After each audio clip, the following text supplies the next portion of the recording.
December 25th, Ginger finds that he can fly. I wake up. It's what, 4 a.m.? 0400 hours? I guess it's early, but to me, it feels late. It feels like I'd slept in for too long, as my head is aching slightly. My mouth is dry, my whole body is groggy, and my mind is tired.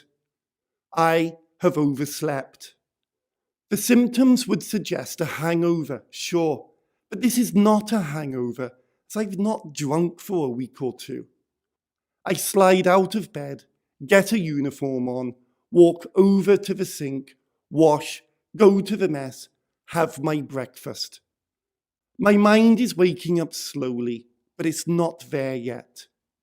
The cold outside activates my body, energizing it, but I can't get the tiredness out of my eyes.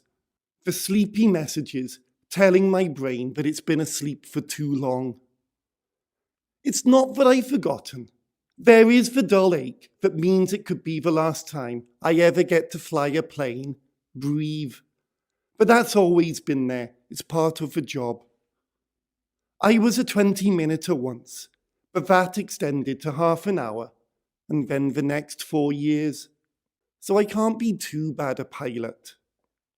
I would be more scared if I was facing the Germans. I've seen them in action. Sure, I know I can survive, but I have seen the destruction they cause. But today, I know not what I am to face. It could be a walk in the park. It could all end badly. It could just be slightly more difficult. It's the uncertainty. But even that is not excessive. It's just at the back of the mind. Why have I survived? I guess it's simple.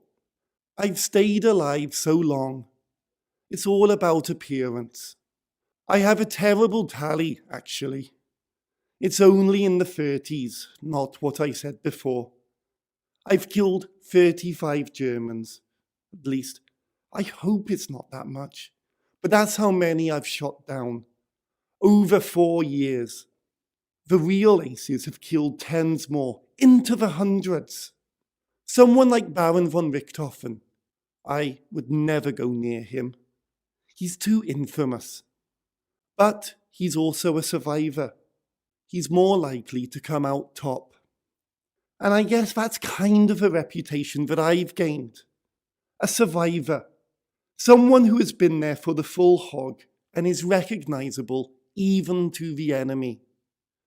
Only the bravest few would ever dare go near the Baron. And so only the bravest few come near me. But I won't have that recognition to the enemy. They would just come after me anyway. Lots of them. I look around at the other men assembled. It's tragic, really. Some of them have been here a couple of years, like myself. The majority only a few months. The 20-minuters whose allotted time was not finished before the end of the war. The ones who wanted to stay on. The knowledge of your own death really is not as bad as it sounds. Somewhere along the course of your life, you realize that death is inevitable. It's a matter of waiting. The only scary part is not knowing exactly how long to wait and in what form. But this is different. You feel you are able to answer those two unknown factors. It's relaxing. No longer do you have to worry. It becomes easier to think about death. The prospect is welcoming.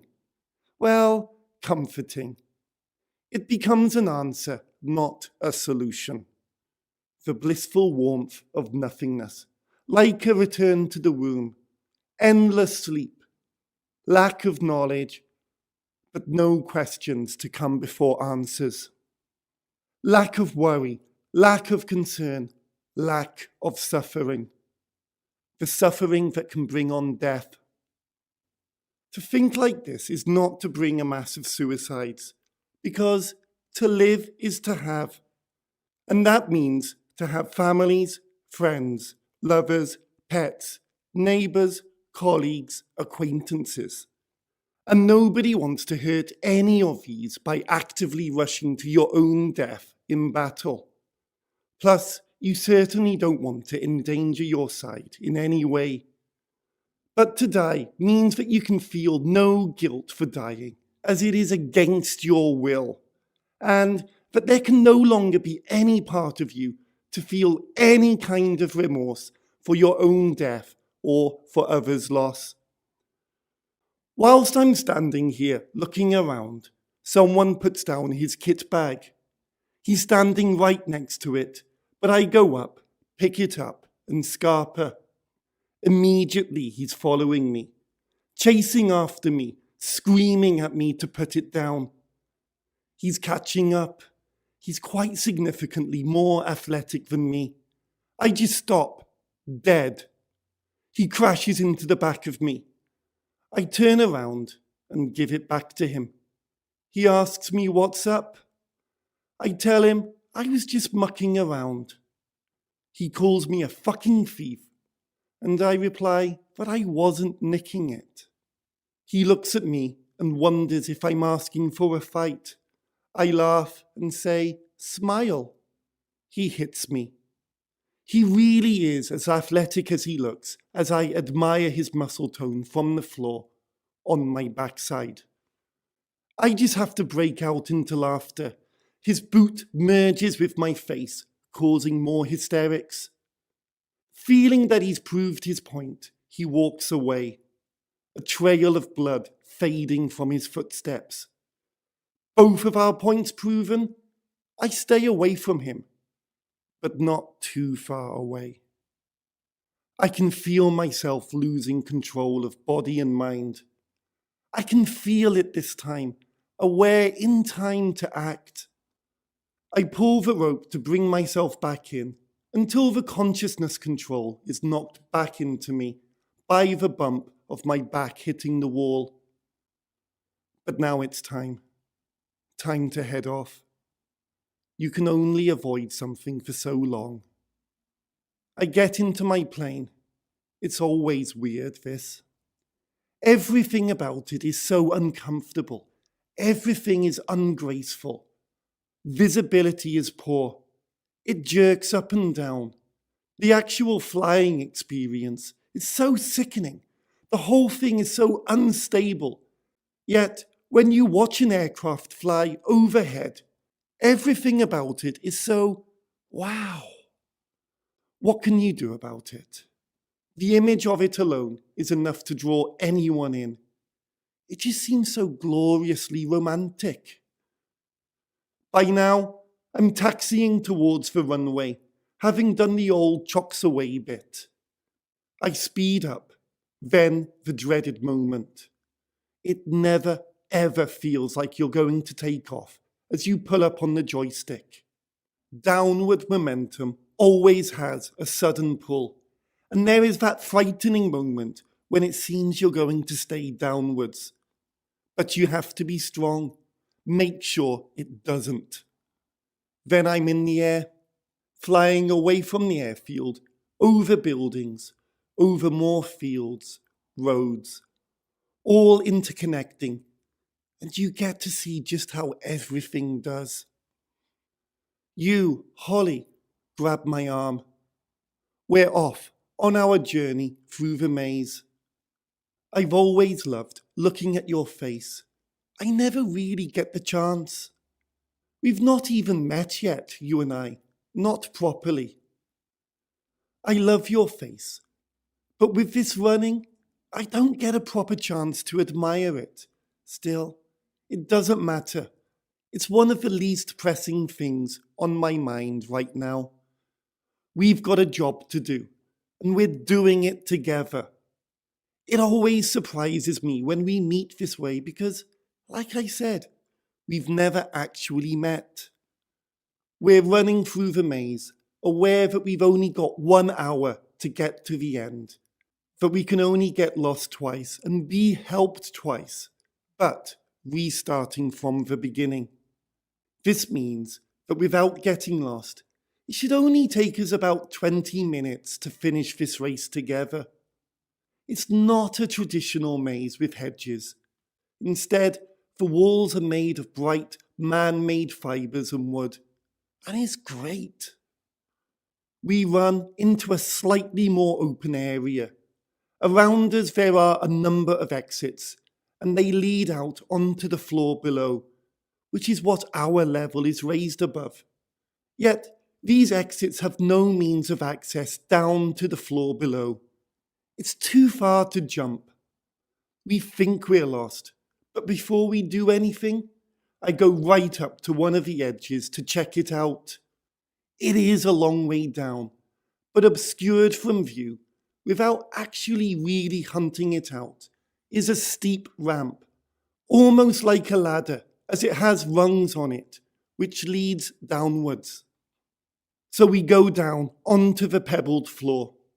Second stage now. We need to find the right pebble. We have a picture of it, and already we can see loads of people who were here before us trying to find it. We hunt, and almost immediately we find it. It cannot be that easy. We check it with the diagram, and yes, it does seem to be right. The disfigured image of Chaplin is there. The shape is right, but the Chaplin image does not seem right, not as real as on the picture. It's not Chaplin, but that's what it looks like to me. We decide to go ahead with it and carry on. We now have to get back up. It's a bit of a climb, but we do it. It's now a race to the end, and we get there. But we're not the first, we're second or third. But it doesn't matter. We're both just so happy right now, and nothing could be better. And then one of the alien craft almost hits me as it flies by. One of these craft had boomed out a message asking for an answer to the call yesterday, which was our cue to attack. This immediately brought on a counterattack, which has just resulted in me almost being hit. The sky looks like there's nothing more harmless than just rain or snow in the sky. It's jam-packed, full of flying things and aircraft. It's just dots everywhere. All around me, our aircraft are falling out of the sky. I fire off a few rounds at one of the flying things, but as soon as it's in my aim, it's not there. I don't have a chance at hitting any of them unless I happen to hit one by accident. I'm tempted to just fire off at random and hope for the best, but I do not have the necessary amount of rounds for that. Plus, I risk the great chance of hitting one of our aircraft. I can see that others are doing that and are accounting for at least half of our deaths. Why don't they stop? Sensing a movement in the air behind me, I swoop down suddenly. Just as well that I did, for where I was, one of the flying things has just passed through that exact same space of air. Forget! He was going to ram straight through me. I can see him turning around now to face me. I start firing at him. Nothing. I sweep to my right, and again, he just narrowly misses me. I try to turn my plane around to get another attack at him, but never before have I realized just how sluggish and slow these machines are. Never before. All it takes is an extremely advanced race of beings with their extremely advanced machines to make you realize just how primitive you are. All the time, there are more of our men coming to our aid. I don't know where they are all coming from. If it wasn't for the fact that we are dropping like flies, there would be no room to fly by now. This is the strongest air defense that I've ever seen, and yet we still need so much more. The advantage of having so many people in the sky is that the flying things are not able to concentrate so much on the individual, just flying around and shooting anything that is not their own. And that is where my attacker has gone to find somebody else. And I watch him obliterate a plane as it rams through the side. The pilot, completely separated from his plane, has nowhere to go now, except one place. Up to the heavens, but first he's got to head down for hell. One of the flying things has just flown down in front of me, but it's accelerating at such a speed that by the time I react, I've pulled the trigger, hoping that he is roughly in my sights, and the gun actually firing. He's dodged out of view. Instead, I hit one of our pilots. Well, that's a notch on the tally, I guess. Only half, though, because it's somebody fighting for the same side. I just feel so much testosterone in the air. It's making me feel sick. Everybody trying to be macho when, really, everyone is just shit scared. If they weren't being so macho, they would have had the good sense by now to get out of here, to fly away, admit defeat. Well, maybe that's an exaggeration.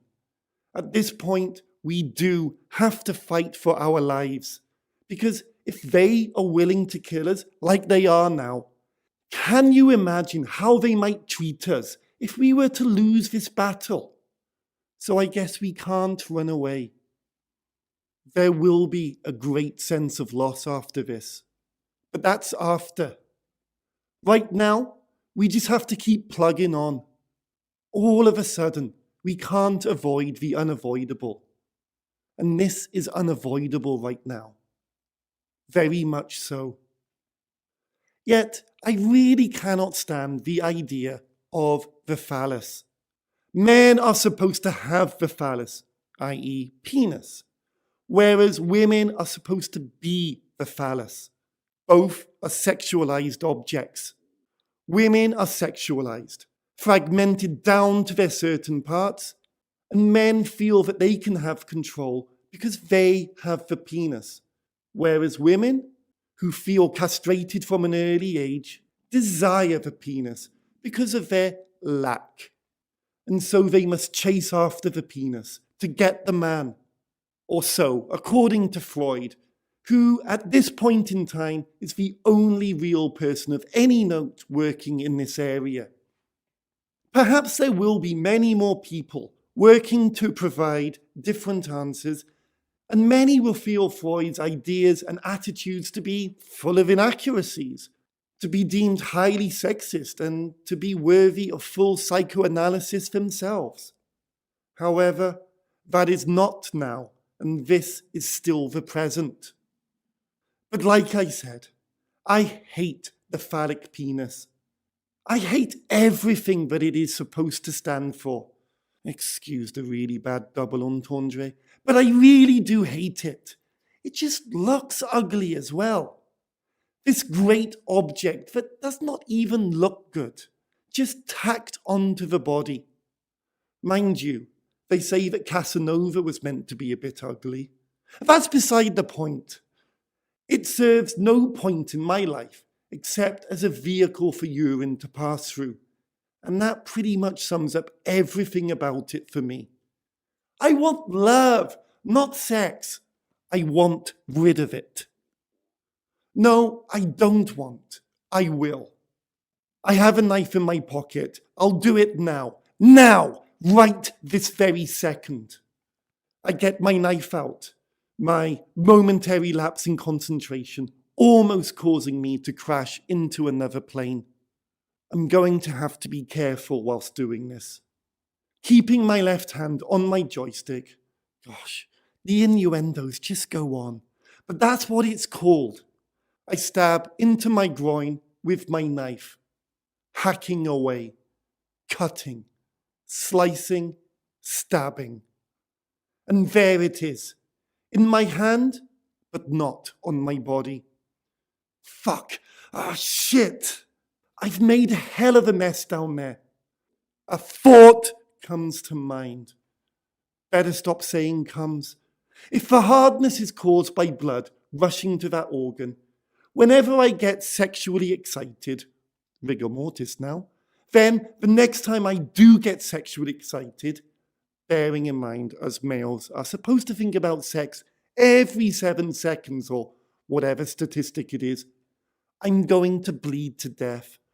Oh dear. In a rush, I pull out my heart and cram it down between my legs. At least now I have an organ that can receive blood and move it on. That'll stop any major harm coming to me. But I now have a hole where my heart is. Something will need to be done about that, but not now. I have a fantasy about taking the heart from you, Holly, when you die, and placing it there in my gap, and then your brain so that you can become a part of me. But where could I put your brain? The only place I can think of would be in my stomach. But that'll have to wait because I don't even know you yet. And you are unlikely to die for a long time.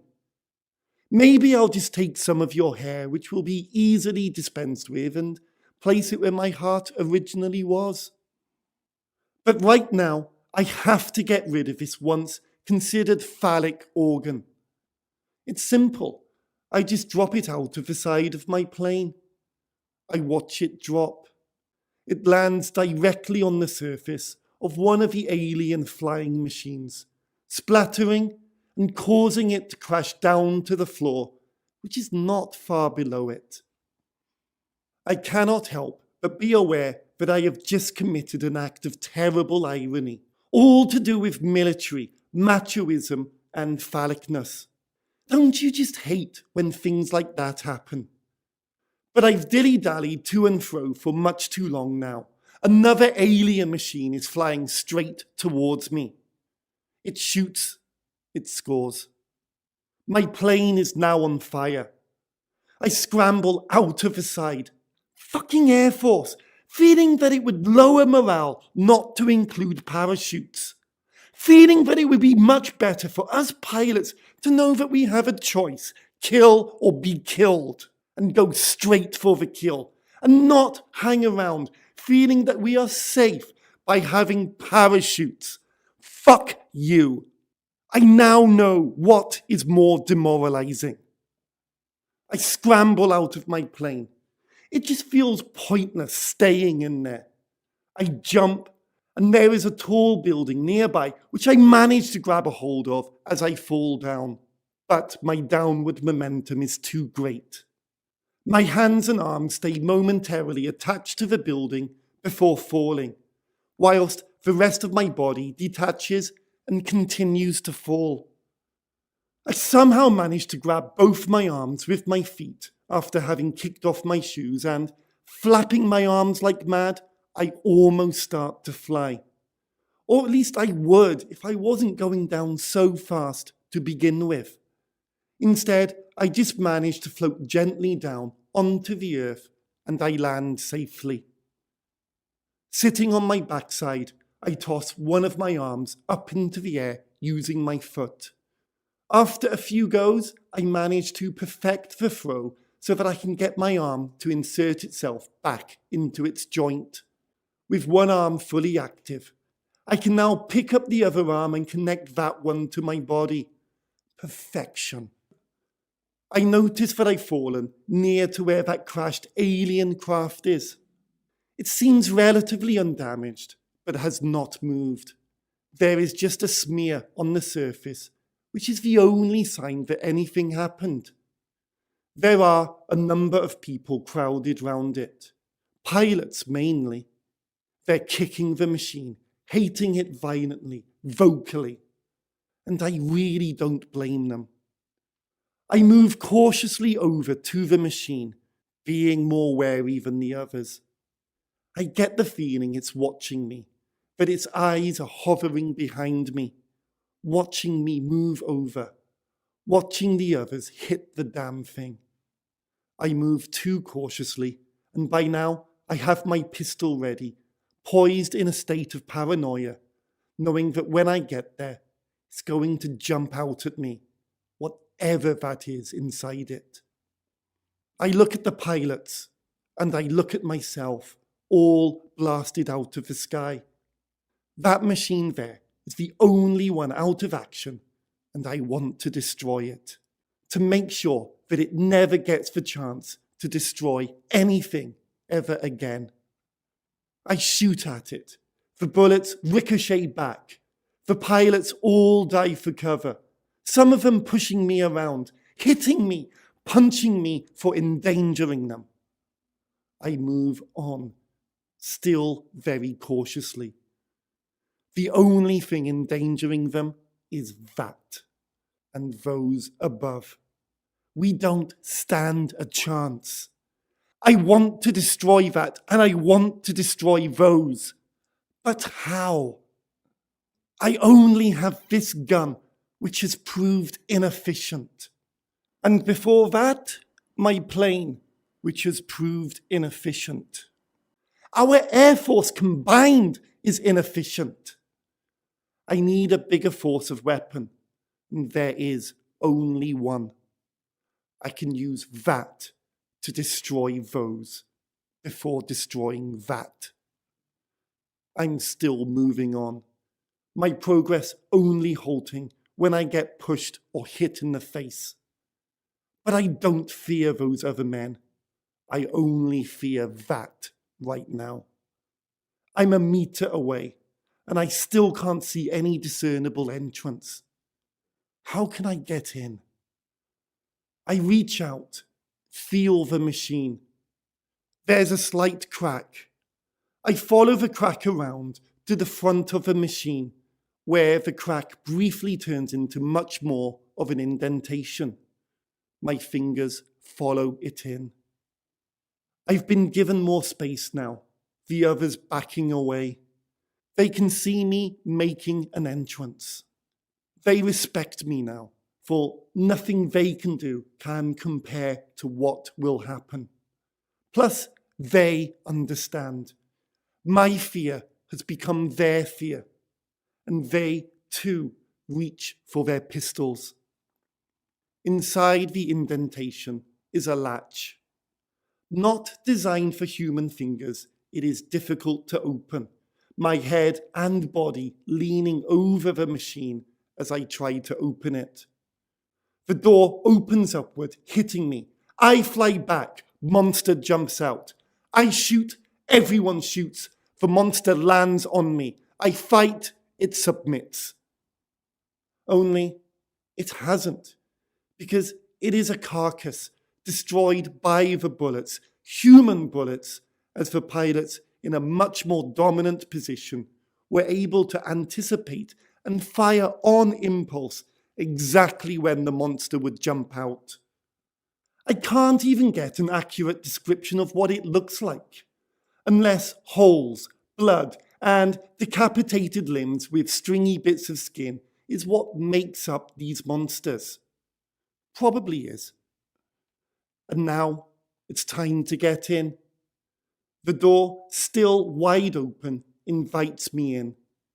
It's certainly much warmer in here than it is outside. I close the door, noticing that it's easier to close than to open. I look around. There's not really much room to look around, but there is so much to look at within it. The chair is incredibly comfortable as well. No doubt it was intended to be uncomfortable to keep the pilot on its toes, but not being designed for a human, it becomes incredibly comfortable. In front of me is a joystick of some description. In front of me is a panel. It is smooth. There are letters on it, yet they move around. I punch myself in the head a few times before they stop. They disappear. Very shortly, they come back. It should be very difficult to believe this situation. Here I am, sitting in a machine that I have no idea how to work, that looks so complicated that is futuristic and it's alien. But it's not futuristic. It's now. And this machine is now. It does not look as fantastic as I know it should. It looks normal. It's only the unknown factor that I can't understand. How do I get it to fly? How does it fly? It looks nothing like the planes we have, yet it does fly.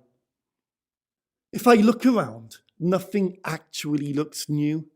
There is a seat that I'm sitting in. Well, what's new about that? There are lights flashing.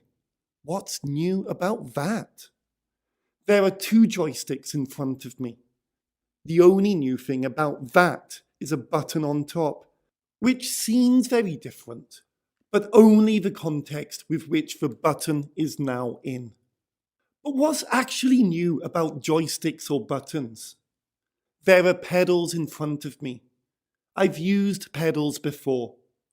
The only thing I'm not sure about are the floating letters, but they seem fixed to that one spot, so that must be some kind of a cinema screen.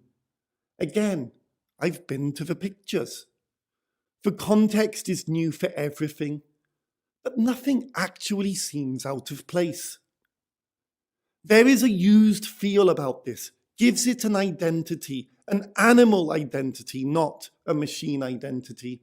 So there is nothing to fear about the machine now that I am in it and not facing it outside. The only thing I do need to fear is how well will I be able to fly this? Again, going back to the pictures. I've seen Mélier's Voyage to the Moon. That seemed fantastic. Everything actually looked fantastic. But you see it again, and you can see the strings. I bet in the future more films will be like that. I bet in the future people will have these. They won't seem strange or new to them, and so why should it to me? It doesn't. I take control of the joystick. The floating shapes turn into a picture. It's a bit unclear, but slowly comes into focus. It's outside. I see. I can see! And I can see how the aliens can see when they're flying these things. The shapes are still floating along the bottom of the screen, but they cause no distraction. I just hope that the other 2 flying machines do not come to find their missing friend, because that missing friend is now me. Hello? It's very cramped in here.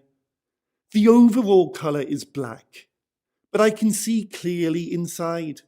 I can see the color of my uniform rather than just the vague shape of where my leg should be. There must be a light source in here somewhere, but I'll be damned if I can see it. I take hold of one of the joysticks. I have no idea why there are 2, and if I'm holding the right one, let alone even if I need to hold one. But I hold it for support, a familiar feel in this unfamiliar, hopeful flight. Holding on to the joystick, actually very tightly, I lightly tap one of the pedals in front of me. Not much. I tap a second pedal slightly harder. I rise, go, fuck! Feet panic, fall, hit ground. Fuck. That's a fly pedal then, the far left one. I try it again, lightly. The craft rises wobbly into the air. My back is aching now. That landing actually really hurt. I apply a slight bit more pressure, firmer pressure this time. The craft rises a bit faster, still slowly, mind, but is much steadier in rising. I decrease the pressure. I descend slowly. I notice the people outside watching me, my jagged movements in the air. They look old to me. For some reason, everyone looks old to me. I can't help seeing their grey hair, their decrease in size, but with excess weight. Women with curly white hair. either very fat or stick thin, never an in-between. And yet, whenever I look in the mirror, I look exactly the same, my age that I am now. They look at me in this machine. They are all pilots, and they are envious. It seems funny to think that this machine, which has now become phallicized, was brought down in the first place by a rejection of an object that was also phallicized, evident in that the remains are still on the outside. I note that if I put my foot on the middle pedal, it stops my ascent or descent and helps me to hover. That's cool. I take my right foot off the middle pedal and place it on the right pedal. Nothing. I try to hover again. With my left foot on the hover pedal, I place my right foot on the final pedal. I zoom off. With a building heading very quickly towards me, I pull on both the joysticks, hoping that they do something. The building passes by underneath, and I have a very good view of clouds, then some upside-down planes, which try to shoot me, and then the floor, and then I seem to be back, upright. I let go of the two joysticks, and I take my foot off the accelerator. I'm slowly learning this now, and I hover whilst trying to get this straight. To rise or go down, it's the rise pedal, not fly pedal, as I called it earlier. To hover, it's the hover pedal. To move forward, it's the hover pedal and the accelerator pedal. To hover after rising, you slowly have to take your foot off the rise pedal, whilst slowly putting pressure on the hover pedal. To move forward, you have to have one foot on the hover pedal and slowly place your foot on the accelerator pedal. So I'm sitting here hovering, and planes are coming up to me and shooting me. That's fine. They think I'm a threat, but it's actually pretty fucking annoying. I'm trying to concentrate here. I take my time, and I will get there in the end, but not while these buffoons are pissing on me. But how do I move around? I can go forward, that's all. The answer must be in a joystick. Which one, though? There's two of the fuckers. Bigger one or smaller one? I'll go for the bigger one. I move off slowly, the planes following behind me. Holding the bigger joystick, I pull it up. My machine points itself in an upward diagonal direction rather than just floating up. I push the joystick forward. My machine points down in a diagonal direction rather than just floating down. I must look a right tit here. All those old men outside wondering what the fuck's going on, probably thinking it normal alien behavior. Not like the aliens in your day, eh? Level again, I pull the stick to my right and pull up slightly. I turn in a wide arc to my right. Cool, so now I can fly anywhere that's not in a northwesterly direction. That's nice to know. The second joystick must do something. I'm only picking on the most obvious objects at the moment, assuming them to be more important. I'm sure the other switches flashing at me do something, but that'll come in time. Those planes are still flying around me. Pesky buggers. I waggle the second joystick, but very carefully, half expecting to be suddenly plunged down towards the ground. On the picture of the outside, in front of me, a small X starts floating around. Fucking letters, and they're floating around us. What's the point? I move the stick even more, harder. The X moves around harder. I seem to be controlling it. I move the X to a point above one of the planes and press the big button ahead on top. Nothing. There's another trigger on the side of the stick. I try that. Nothing. I try both. Success! The plane scarpers off in fright after thinking that I just tried to shoot it. The two triggers are obviously some kind of safety device. Cool. But I've wasted a lot of time, and as I think this, I zoom off, more confident in what I am doing. I'm heading towards one of the alien ships. I'm getting the X over it, targeting it, which is pretty difficult as it flies everywhere, all over the place.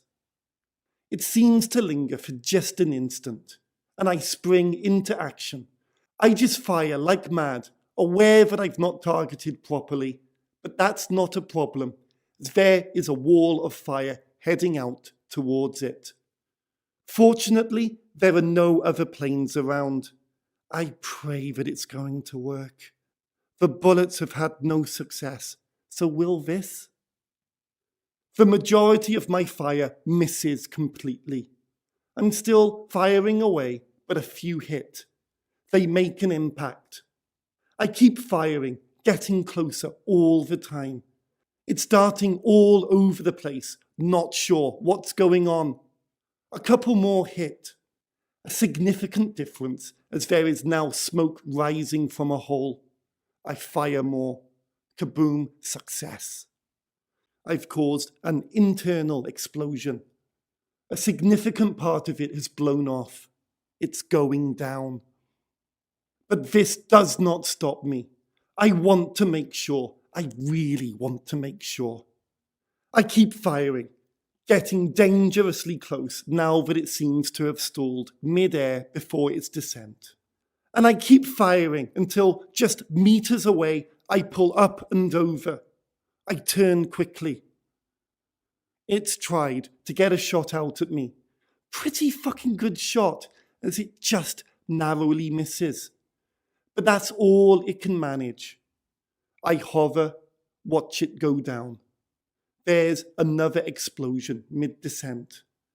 And I pray that's going to be enough to destroy it completely. The cloud of dust obscures its impact with the ground, and I still pray that that is more than enough to put it out of action forever. There is still another machine somewhere. Where? It sussed me out. It's coming towards me, and I fly towards it. But I'm firing away, just as before, and this is the scariest game of chicken that I have ever played. I feel like a space cowboy at high noon. I'm darting all over the place because I know that there is no way that it's not going to fire at me. But it's unsure and does not want to fire at me until it knows I'm a threat. It still thinks I'm its friend. But me firing is enough to get it firing, both of us dodging bullets, firing at each other, flying towards each other.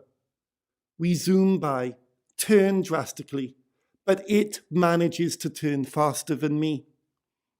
There are planes all over the place, firing at both of us. Again, we're zooming erratically towards each other. The sky is alive. All I'm doing is just waggling both joysticks at the same time. How the fuck is this going to end? I managed to hit it just once, but minor damage. Again, we fly by and turn.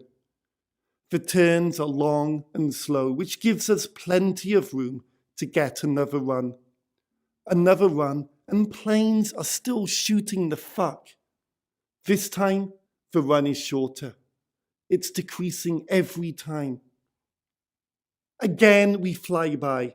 I turn, but this time I manage to have turned quicker, and I have time to target. But something's wrong. There's a fire in the sky. A plane is going down. Stupid fucker got in the way. Someone got in the way and got hit by alien freak. I capitalize on this dreadful mistake. Although Alien Boy is unharmed, this has caught it off guard and has given me time to start firing away. It's relatively close, so I can get an easier aim. I score a couple of hits, but it's turned and is firing at me. I'm dodging again, but he's coming slower and his dodges are less quick, meaning that he gets hit again. And as we fly by, there is a sudden jerk of my machine. It's caused by an explosion in the other, and after I correct myself and turn, I can see him going down. I chase his descent down, and I'm firing away, scoring many hits. That is one obliterated motherfucker. There are no others. There were only 3, and I'm in the 3rd. But that's how powerful they were, that they destroyed half of our Air Force with just 3 machines. I land my machine by the one I've just destroyed. I get out and run over. It's on fire. I can see the alien getting out of a machine. I fire my pistol square in its head. It's dead. To make sure, I pick up a large piece of rubble and smash the remains of its head in. I want to make sure. I get to where the other one crashed, about a mile away. I tentatively touch the machine as there are still some small fires. It's relatively cool. I open the hatch. There was a massive fire inside. It's dead. Melted into the seat. No one will be able to use that machine. As with both of them, there's not exactly much to use anyway. There are still many planes in the air, unsure of what to do. I seem to have taken control of the situation, but I can't tell them what to do, because I simply cannot tell them what to do. I would say it's best they stayed, but after seeing the destruction just caused, if any more came down, they would not be able to do anything. I suppose I should stay, but if any more come, how much longer would I last? I just got lucky and was able to take them off guard. I'm aware that the planes still think I'm a threat. There is only one thing for me to do. I get into my machine and head off into the sky, as high as I feel would look good, making it look like I, as an alien, am scarpering. I stop when I feel high enough, which is pretty fucking high. I can see all of London. I can even see Wickham from here, which is where I'm headed, to report back to base.